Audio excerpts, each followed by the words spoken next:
据报道，南部战区海军某潜艇支队当时正在南海海域训练，收到上级发现敌舰的情况通报后，该支队某潜艇艇长王海亮果断指挥潜艇各站位进入作战状态。我们会加强声纳直更，对目标进行研判，然后呢，作战小组会对目标进行模拟攻防的训练。在隐蔽性保持方面，我们会加大晒点深度，采取悬停与航行相结合的方式，以保持前的隐蔽性。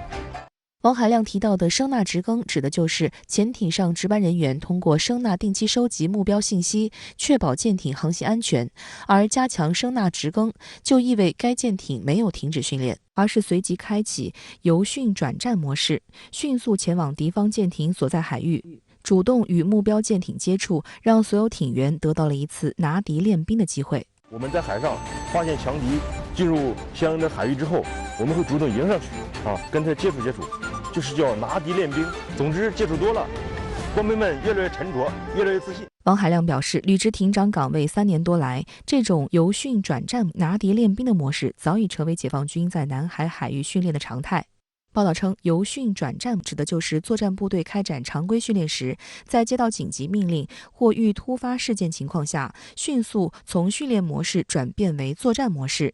主要检验潜艇的应急作战能力，对潜艇指挥员的能力素质也是极大考验。时事评论员曹卫东认为，这则报道中提到的敌方舰艇指的应当就是在南海海域频繁活动的美军舰艇。解放军潜艇部队在南海常态化由训转战，面对美军舰艇不仅不退缩，反而主动迎敌、拿敌练兵，其中透露出的信息量相当大。因为他正在执行一种训练的任务，但是一接到命令之后，马上转为作战的这种行动，因为他的训练就是按照作战的要求来执行训练的，所以战训耦合，这体现了我们的训练方式和我们战备值班的方式一个重大的变化。曹卫东表示，报道中还能看出，这艘由训转战的潜艇定是一艘全训合格的舰艇，标志着其获得了单舰、编队以及多军兵种协同作战的完整战斗力，说明我们现在的这些装备在执行训练的过程中，实际上已经达到了就是执行作战任务的标准。